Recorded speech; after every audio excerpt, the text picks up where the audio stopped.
Hey guys, what is going on? Thank you very much for clicking play. It's Gamer James here once again, and we are back in Football Manager 2017. It is episode 8 of my Leverkusen game. We are aiming to win some trophies for the club.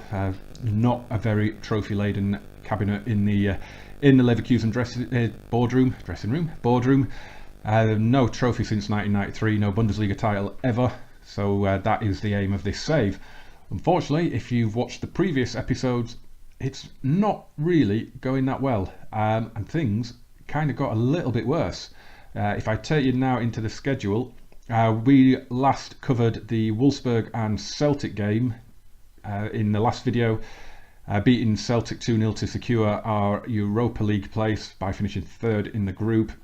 The draw for that has been made, and we've got PSV Eindhoven with the away leg first, so it's going to be a tough one, but a good result in that away leg, and we can still, we can progress, I think. Unfortunately, after that, we lost to Darmstadt. Now, we took the lead in this game after 13 minutes, but then 2 goals at the end of the first half did for us. Draw possibly would have been fair, but it wasn't to be, and we lost. And then after that, we got called into the boardroom, and we were told to explain the results. And basically, it ended with us being given 5 games to save our job. I had to take 11 points from 5 games. That was the ultimatum. That was the target. So it started off really well. We beat Hamburg 2-1 at home with Hakan Çalhanoğlu scoring a winner. Javier Hernandez had given us a lead with a penalty. Giroud had equalised for Hamburg. And then we went to Freiburg and won 2-0 with 2 goals late in the second half, Folland and Hernandez. That was Folland's first goal for us, actually. He struggled to integrate. Now, what happened in these 2 games is I changed formation. We went from the 4-2-3-1, which I am really struggling to get working. We went to a 4-4-2, and you know what? It's working really well. Hakan Çalhanoğlu is playing brilliantly as a false 9, and Kevin Folland is doing really well there as well in that position. And then Javier Hernandez as the advanced forward is doing well as well. So it's suddenly become quite a good little formation. There's not many instructions, as you can see. Always have the prevent short goalkeeper distribution on, although it never works because they always do. Still pass it short. We've got be more expressive, hit early crosses and hit low crosses. Because of course Hernandez, Çalhanoğlu, not the greatest in the air, but Hernandez is super quick, so the low crosses work to a T for him. And yeah, it's worked. We won the games against Hamburg and Freiburg, and if we go back to the schedule, we did pretty well in our mid-season break as well. We beat Barcelona B, Hamburg St. Pauli and FC Red Bull Salzburg, all by 3-0, and then we beat Brazilian team Atlético Nacional 5-1. So it's a really good training camp and mid-season break that we had. Now, we do have 3 games left to save our jobs. They're not easy ones. We start with Borussia Dortmund away, which will be today's live com, and then Hoffenheim and Augsburg as well. Now, if the Dortmund game doesn't go to plan and we don't win, then we will do these 2 on camera as well, as it could well be the end of our reign. If we're going to transfers here, we've got Daniel Nessler just negotiating with Karlsruhe to go on loan. We've got a player coming in as well. Is Julian Marchioni, who is currently at Estudiantes and was a player that I really liked while I was there in FM16. So he's coming in on a free at the end of the season. He looks promising. Just need to get that passing up a little bit, but he does look like he could be a really good addition to our midfield. In terms of ins and outs, we did send Carlo Latanzio on loan. He's another one I signed at the start of the season from Estudiantes. He's gone on loan to Bochum after I brought him back from his loan with Karlsruhe because he was playing for their under-19s, and I figured he might as well play for our under-19s. Tin Jedvaj is the big one. Manchester City came in with an inquiry asking how much I wanted for him. I said I wanted 40 million euros because I'm playing it in euros with being in Germany. They came back and made a non-negotiable bid of 28 million straight cash. So I accepted it because we only had about 3 million transfer budget, and it would be really good to to get the money in the bank and build the squad a little bit. We have brought in a defender as his replacement in Eric Sviatchenko. Unfortunately, he was injured for about a month, 5 weeks when we got him, so he hasn't actually played for us yet.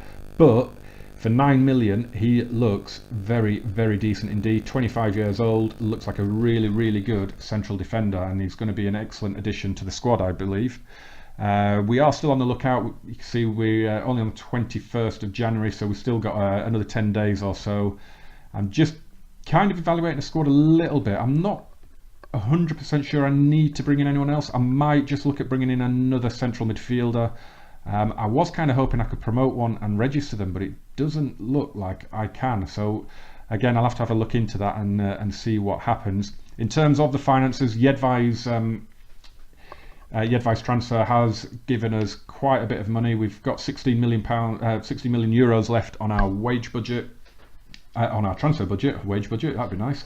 And we've got plenty of wage budget left to bring in someone else. It has also meant that projection has altered a little bit as well. Before signing Sviatchenko, that was up at about 15 million projected transfer budget. It's dropped back down to about 8. So you can see, even though they're a big German club, they're owned by a big company, they're not bankrolled as such in the same way that someone like Wolfsburg and Hoffenheim are. They're actually run very, very sensibly, and they're not a plastic club. There's a thing in Germany when, like Wolfsburg and Hoffenheim, because they were bought, and Leipzig of course, because they were bought by big companies, they're seen as a plastic club, artificially backed sort of thing. But with Leverkusen, it's not. They're owned by Bayer, the big German conglomerate, the pharmaceutical company. But they were never bought by Bayer. They were set up in 1904 by Bayer as a sports club for their employees. So they've always, since the dawn of time, they've always been owned by Bayer. So I always rankle a little bit when people accuse them of being plastic, because, all right, they might not be a traditional club, but they have always been owned by Bayer, and they are run brilliantly. It has to be said. You have to bring players through. You have to buy players cheap and sell them, and that's the way the club is run. And that's kind of how I love to play Football Manager as well. It's how I get the most fun out of it. I love bringing young players through. I love signing players for cheap and selling them for massive profit, because I think, that's, for me, that's the aim of the game, as well as winning football matches and winning trophies. So yeah, we have, like I said, we've got our new formation. We are good to go with the Dortmund game. It's going to be nervous. It is going to be real nervous. I had toyed with the idea of playing this one off camera and then playing the Hoffenheim and Augsburg games, because they're the two that my job is resting on, really. But we will go for it. We will play this game. We'll see what happens. Dortmund are not the same Dortmund that you know from real life. They're 9th at the minute, so I mean, if we beat them, we go above them. So I would take a draw, because that would put us on 7 points out of the 11, and then it takes a lot of pressure. If we lose this game, we've got to beat Hoffenheim and Augsburg, which is not going to be easy. The great news is they don't have Pierre-Emerick Aubameyang, so we are really, really hoping. I mean, with Mario Götze and Andre Schürrle up front, I'm really hoping we can deal with that. I really am. No Aubameyang is a huge, huge thing, and they've left Dembele and Adrian Ramos and Shinji Kagawa on the bench. So if things aren't going well for them, we could be in trouble. Of course, Christian Pulisic is the one. We need to set him to be closed down the whole time, and we need to smash him, because he will destroy us given the chance. He is the big one in this game that everyone wants, I think. We're going to assertively tell them to go out there and ignore the media, and let's and just get playing and just enjoy it.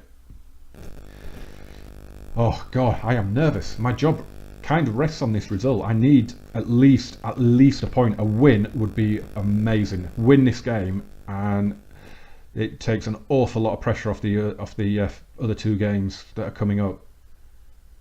Oh, Pulisic has robbed it there, and Schürrle, he's got Götze ahead of him, closing down. What are you letting him run for? And he's hit it, but Leno watches it and saves. You just feel if that had been Aubameyang with that run, that would be 1-0.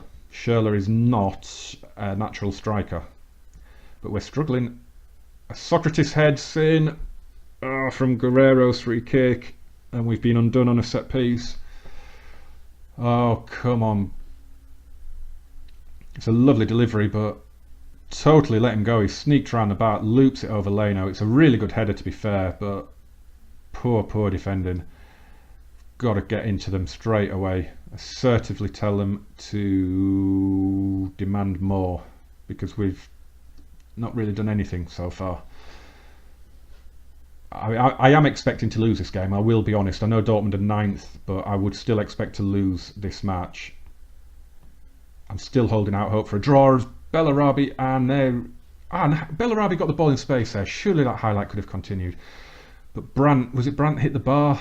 We've just hit the woodwork so many times. I've lamented that every video I think so far in this series. It's Çalhanoğlu hits one. But misses. We're edging the possession. We've had far more shots than them. We're doing really well now.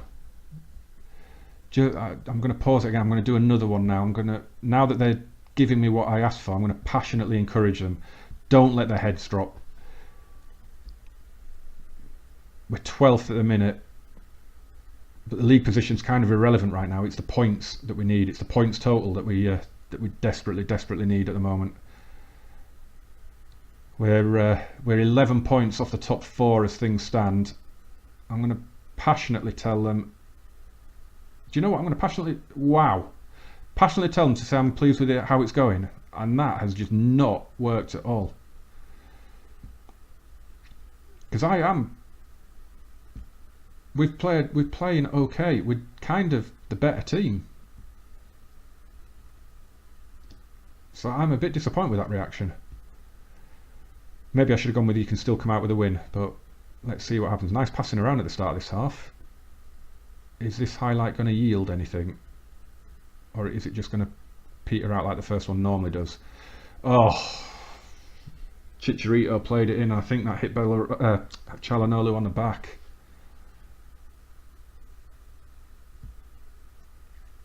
Come on. Oh, we don't deserve to lose this game. We do not deserve to lose this game. Julian Brandt is going to have to come off. I'm going to bring Mehmedi on for him. And I'm going to give... Oh, Folland's not on the bench. Is Folland injured? Well, maybe Folland's injured. Vendel can come on because I've got Kolasinac on a yellow card and I don't want anyone. And it looks like Jonathan Tah might have to come off at some point as well. But we will make it a bit later. I think we'll just stick with the 2 for now. As Guerrero lines up another free kick, but he's giving it to Royce. Great tackle, Baumgartlinger, but it comes back to Ginter. Oh, and Gertz has put it away. And it's 2-0. Oh, no. And we're going to lose this one by the look of it. Lovely ball in. Volleyed in off the post. And it looks like that is going to do for us in this game. Çalhanoğlu can pull one out of the bag, so I don't really want to take him off. I'm going to bring Kevin Campbell on and then swap him for Aranguiz so that Campbell's kind of like the deep. I'm going to play him as an advanced playmaker, just give it a little bit of oomph. Maybe try and give us a bit more of an attacking presence. It's Aranguiz, this one forward, it might break for Hernandez. It does break for Hernandez, and we've got a goal. Brilliant finish. 15th of the season for Hernandez. Aranguiz played it forward. It was headed by Socrates. Ginter missed it. And an opportunist finish from Chicharito. And that's what he does. Right now, it is definitely a passionate encourage. I'm still going to keep... Am I going to keep it on control? Yeah. I'm going to actually push it to attacking, I think, because we've got to get this win, or a point. We need to try and get a goal. Come on. Kagawa's coming on. Çalhanoğlu's got a free kick here. In it goes. Johnny Tah! Yes! Oh, what a comeback. Jonathan Tah Well, we deserve it. Look at the stats. We deserve. I mean, no clear-cut chances for either side, but on pure shots, we deserve it. And that's a lovely delivery. Jonathan Tah with a stunning header. Oh, that is a super goal. Oh, that is such a good goal. Right, we are going back to standard. Çalhanoğlu, but he's cleared away. And Goetze, tackle him, don't. Why are they outnumbering us here? What is this? Adrian Ramos and Marco Reus offside, surely. No. 3-2. Oh, we've been sucker punched on the counter attack. And how was that not a clear-cut chance? Ramos plays it across. Look, how I don't understand. How is that not a clear-cut chance? It's not registered it as a clear-cut chance. I don't get it. Right, we're going to go overload. We're going to just tell everyone to get forward now. Let's try and rescue. Let's try and rescue this. Henriks will take the throw. Çalhanoğlu, Mehdi. Oh, why did you go for the shot? You had a man on the edge of the box. You numpty. Oh, you deserve to be sold for that. That was absolutely appalling. Man in acres of space on the edge of the box, and you go and try and shoot through 3 players. You absolute. Oh, come on. Mehdi now, redeem yourself. Oh, and we've lost it. Oh, we've lost it. Do you know, we did do well. We did do really, really well. I can't fault your effort. Jonathan Tah gets man of the match, look. In a losing team. In a losing team, he gets man of the match. Right, we're going to tell them. Oh, solid defending. It wasn't solid defending, was it? I'm just going to try and lift them a little bit. Hasn't done a thing for any of them. Oh, that is so disappointing. Come back like that and then lose. Oh, right. It's all on those 2 games. It is all on those 2 games. Oh, Gladbach has sacked Andre Schubert. Look at this. The sack race. I am favourite to be sacked. Favourite to be sacked. But it now means I have to win both the Hoffenheim and Augsburg games. The good thing is they're both at home. So, and I'm still impressed with this 4-4-2. I know we gave up 3 goals. I know we lost a game, but I thought we played really well there. And I'm confident going in against Hoffenheim and Augsburg. Hoffenheim are 5th, Augsburg are 15th. So I know they're going to be tough, but do you know, I am quietly confident we can get the points. We need to win both. If we win one and draw one, it's going to be 10 points, not 11, which hopefully could be enough. I've never really been in this situation before. Is that enough? Let me know in the comments. If you set a target, if you get 1 or 2 points less than that, is that okay? Or, you know, if I win one and lose one of those, I'll have 9 points. Will that be enough to keep me in the job? Or do I have to get 11 or more? Let me know in the comments, because if I lose on 10 points, if I lose my job on 10 points, I would be really, really annoyed. But yeah, let me know in the comments. Do you have to get that target, or can you get within a point or 2 and be safe? But thank you very much. Like I said, we're just going to do that one game on this one, because there was a bit of a roundup to do beforehand.